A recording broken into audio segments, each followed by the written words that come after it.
말씀은 아담으로부터 시작해서 홍수로 인한 첫 지구적 심판 때에 방주를 지어서 구원을 받았던 노아까지의 족보를 다루고 있습니다. 어찌 보면 조금 지루해 보이는 족보의 이야기 같지만 사실 그 안에는 우리들이 한번 생각해 봐야 될 중요한 사실들이 담겨 있습니다. 먼저는 무엇보다도 성경은 아담으로부터 시작된 이 족보를 통해서 하나님께서 행하신 일들이 실제적인 역사 속에서 이루어진 것임을 증거하고 있다는 것입니다. 족보를 통해서 성경의 역사성을 보여주고 있다고 하는 거죠.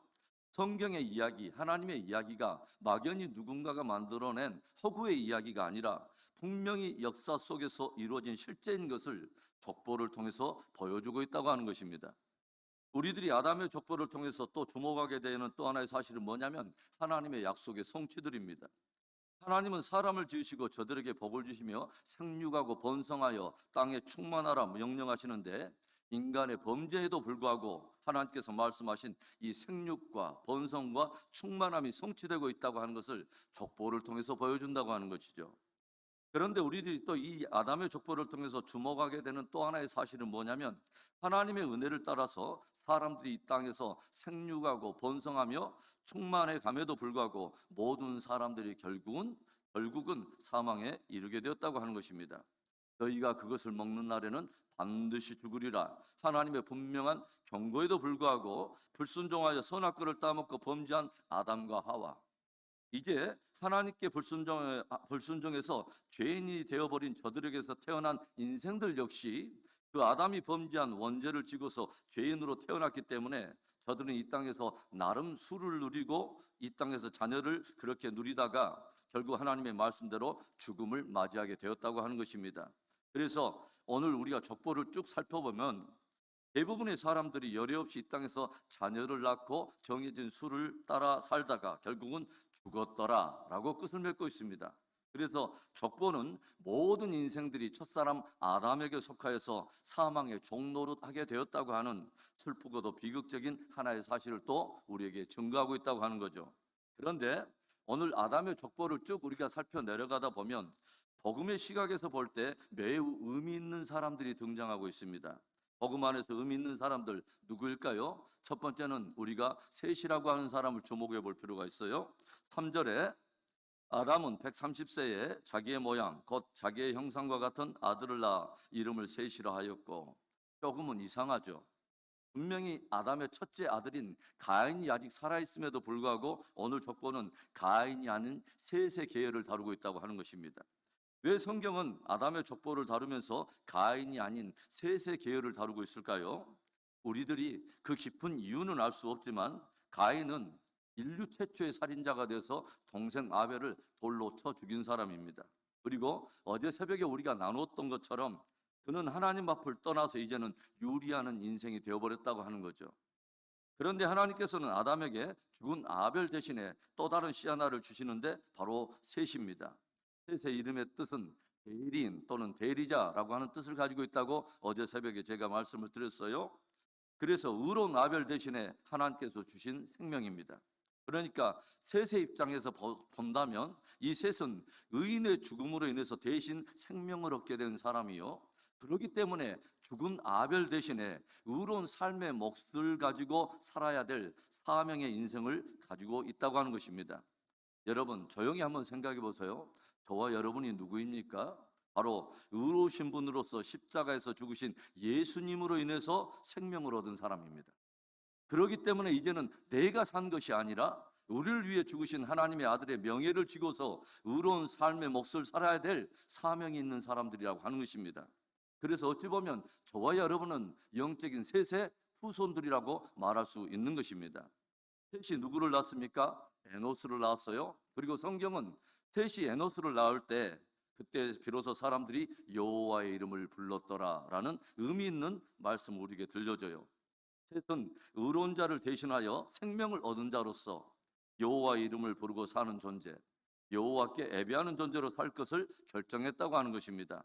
사랑하는 여러분, 예수 그리스도의 죽음으로 인해서 값없이 의롭다함을 얻고 값없이 생명을 얻은 자가 되었습니까? 그렇다면 이제 주의 이름을 부르고 사는 삶, 그리고 그분께 예배하는 삶을 통해서 진짜 은혜 받은 자의 합당한 증거를 드러내는 복된 저와 여러분의 삶이 되기를 주의 이름으로 축원합니다. 오늘 족보 안에서 복음의 시각으로 볼 때 의미 있는 사람이 또 하나 있는데 바로 두 번째는 에녹입니다. 오늘의 말씀을 통해서 족보를 쭉 살펴 내려가다 보면 우리는 참으로 놀랍고도 신비로운 한 사람의 인물을 보게 되는데 바로 야렛의 아들인 에녹입니다. 그 에녹에 대해서 오늘 성경이 어떻게 증거합니까? 21절부터 24절의 말씀에 에녹은 65세에 무드셀라를 낳았고 무드셀라를 낳은 후 300년을 하나님과 동행하며 자녀들을 낳았으며 그는 365세를 살았더라. 에녹이 하나님과 동행하더니 하나님이 그를 데려가심으로 세상에 있지 아니하였더라.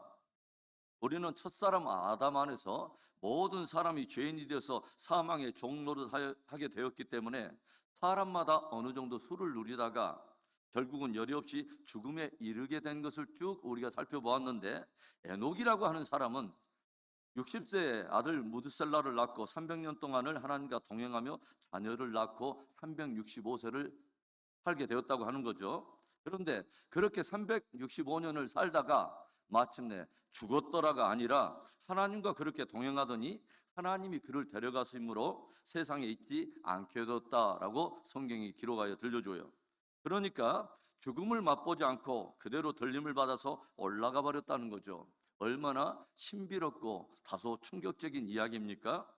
에녹의 이야기를 통해서 성경이 저와 여러분에게 들려주고자 하는 메시지가 무엇일까요? 히브리서 11장 믿음의 전당에서는 이 에녹에 대해서 이런 말을 들려주고 있어요. 히브리서 11장 5절에 믿음으로 에녹은 죽음을 보지 않고 옮겨졌으니 하나님이 그를 옮기심으로 다시 보이지 아니하였느니라. 그는 옮겨지기 전에 하나님을 기쁘시게 하는 자라 하는 증거를 받았느니라. 에녹은 죽음을 맛보지 않고 옮겨졌는데 하나님이 그를 옮기셨다는 거예요. 무엇을 근거로 하나님은 이 에녹에게 이 특별한 은혜를 베푸셨을까요? 성경은 믿음 때문이라고 들려주고 있어요. 믿음으로.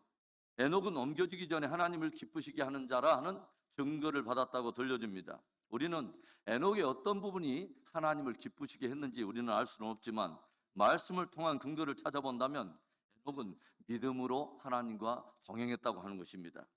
그리고 이 에녹에 대한 이야기는 장차 하나님과 믿음으로 동행함으로 죽음을 맛보지 않고 들림받을 자들이 역사 속에 있게 될 것을 우리에게 보여주는 하나의 복음의 그림자라고 하는 것입니다. 그래서 구약 역사를 보면 이 에녹뿐만이 아니라 엘리야 역시 죽음을 맛보지 않고 들림을 받았고 성경은 예수님의 재림 시에는 무수한 사람들이 죽음을 맛보지 않고 공중에 들림을 받아 공중에서 주를 맞이할 자들이 있게 될 것을 계속해서 증거하고 있습니다.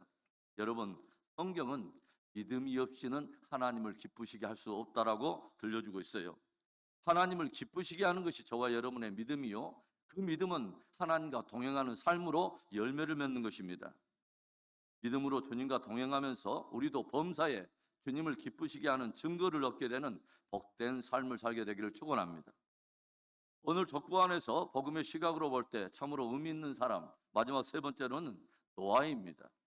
오늘 28절과 29절의 말씀, 라멕은 182세의 아들을 낳고 이름을 노아라 하여 이르되 여호와께서 땅을 저주하심으로 수고롭게 일하는 우리를 이 아들이 아니하리라 하였더라.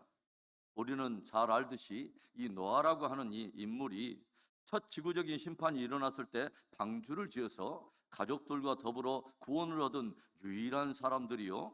당대 세대 사람들 중에 생명을 얻고 유일하게 새로운 세상을 기업으로 얻은 유일한 가족이라고 하는 것을 우리는 알고 있어요. 노아와 그의 가족들은 믿음으로 방주를 지어서 심판을 면하고 구원을 받았으며 새로운 생명으로 새로운 세상을 유업으로 받은 그 축복된 사람들입니다. 그리고 이 노아와 이 가족들은 마지막 때 방주 신앙을 준비하여 심판을 면하고 구원을 받고 마침내 영원한 생명으로 영원한 나라를 기업으로 받게 될 승리 성도들의 모형을 우리에게 보여준다고 하는 것입니다. 노아는 하나님으로부터 들려오는 경고의 말씀을 믿음으로 들었습니다.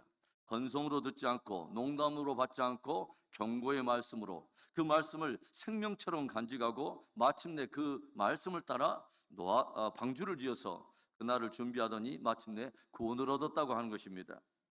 하나님의 말씀을 생명처럼 받고 말씀을 따라 우리도 신앙의 방주를 잘 준비하여 저와 여러분도 영생을 얻고 또 그 영원한 나라를 축복의 기업으로 받는 승리 성도 되기를 주의 이름으로 축원합니다.